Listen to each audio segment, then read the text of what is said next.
का मिलता और प्रवचन के माध्यम से हमको भक्ति गंगा में ऐसे रस गंगा की तरह स्नान कराते हैं कि आनंद में डूब जाते हैं।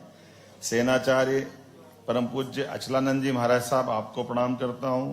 मेरे साथ मंत्रिमंडल में उप मुख्यमंत्री श्रीमान राजेंद्र शुक्ला जी, श्रीमान निखिल मुंडले जी, कार्यकारी अध्यक्ष दीनदयाल संस्थान, माननीय मंत्री श्रीमती प्रतिमा बागरी जी, माननीय सांसद श्रीमान गणेश सिंह जी, माननीय सांसद और अध्यक्ष श्रीमान विष्णुदत्त शर्मा जी, अभी जिनने विस्तार से अपने संस्थान की सारी बातें रखी, श्रीमान अतुल जैन जी, प्रधान सचिव, सभी संत वृंद, माताएं बहनें, आमंत्रित अतिथिगण, जिस कारण से हम यहाँ हैं, ये कितना सुखद संयोग है।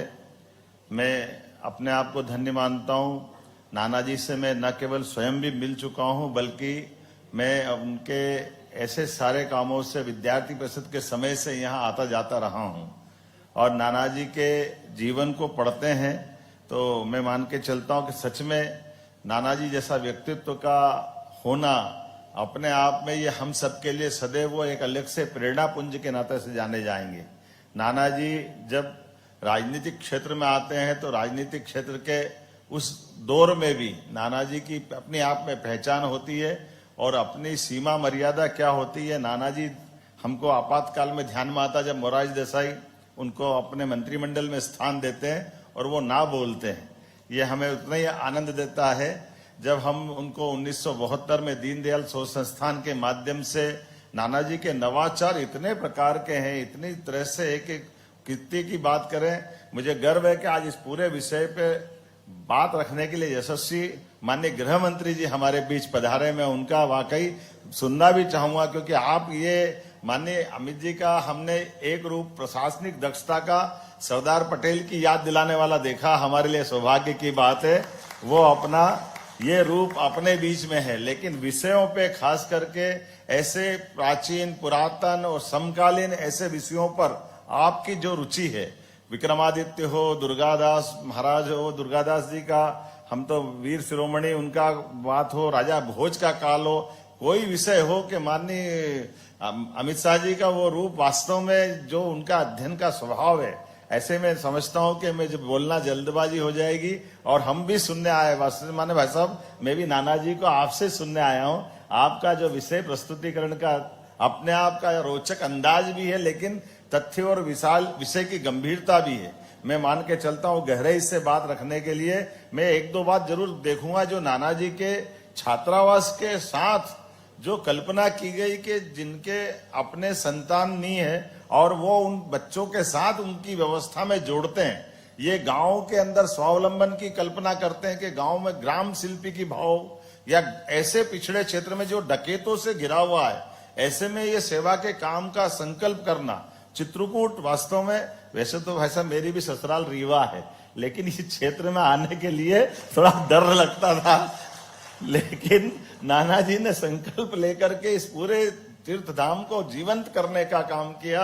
वाकई वो अद्भुत है। मैं पुनः अपनी ओर से आपका वंदन करता हूं, अभिनंदन करता हूं। और ऐसी पुण्य आत्मा जिनको 15 वर्ष हो गए, लेकिन आज भी जैसे अतुल जी ने बताया कि गांव से लोग निकल करके उनकी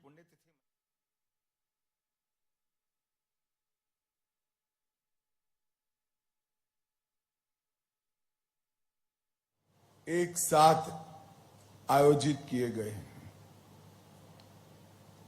एक तो श्रद्धेय नानाजी की 15वीं पुण्यतिथि पर उनको श्रद्धांजलि देने का कार्यक्रम है। दीनदयाल उपाध्याय जी की प्रतिमा का लोकार्पण है और राम दर्शन, राम के जीवन कवन पर एक सुंदर प्रस्तुति जो बनाई गई है, उसके भी लोकार्पण का कार्यक्रम है। मैं जब यहां चित्रकूट आया हूं तब भगवान कामतानाथ को भी प्रणाम कर कर मेरी बात की शुरुआत करता हूं। भाइयों बहनों, हम आज नानाजी को श्रद्धांजलि देने के लिए एकत्रित आए हैं। नानाजी जैसे महान व्यक्तित्व को श्रद्धांजलि देना ये अपने आप में कितना उचित है वो मुझे मालूम नहीं है। कुछ लोगों के जीवन ऐसे होते हैं वो कुछ वर्षों तक नहीं युगों तक अपना असर छोड़ते हैं और युग को परिवर्तनकारी बनाने का काम करते हैं। नानाजी देशमुख उसमें से एक। नानाजी बचपन से ही महाराष्ट्र में जन्मे, राष्ट्रीय स्वयंसेवक संघ के प्रचारक बने, उत्तर प्रदेश को कार्यक्षेत्र बनाया, भारतीय जनसंघ के जनरल सेक्रेटरी बने, नेता बने और दीनदयाल जी के साथ रहकर उत्तर प्रदेश में जनसंघ की नींव डालने के लिए एक एक खंड प्रखंड तक प्रवास करने का काम नानाजी ने किया। बहुत लंबा जीवन जिए, शतायु हुए, मगर मैं निश्चित रूप से कह सकता हूं कि जीवन का क्षण क्षण और शरीर का कण कण दोनों भारत माता को अर्पित कर कर अपना शतायु का जीवन जिए।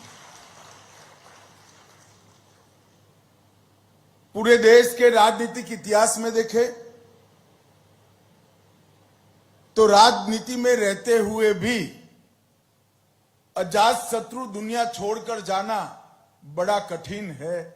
मैंने मेरे जीवन में नानाजी के लिए कोई गलत बात करते हुए किसी को नहीं सुना है, चाहे वो पक्ष का हो चाहे विपक्ष का। राजनीति में रहते हुए सर्व स्वीकृति लाना भी बड़ा कठिन है।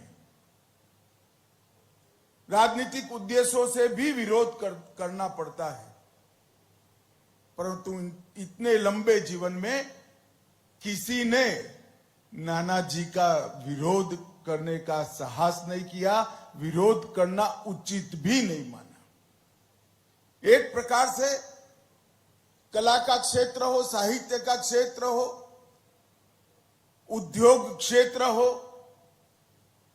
राजनीतिक क्षेत्र हो, सेवा का क्षेत्र हो, हर क्षेत्र के साथ संपर्क भी बनाया, वो क्षेत्र की स्वीकृति भी प्राप्त की और सम्मान भी प्राप्त किया। एक जीवन में इतना सारा करना मुझे लगता है बहुत कठिन है।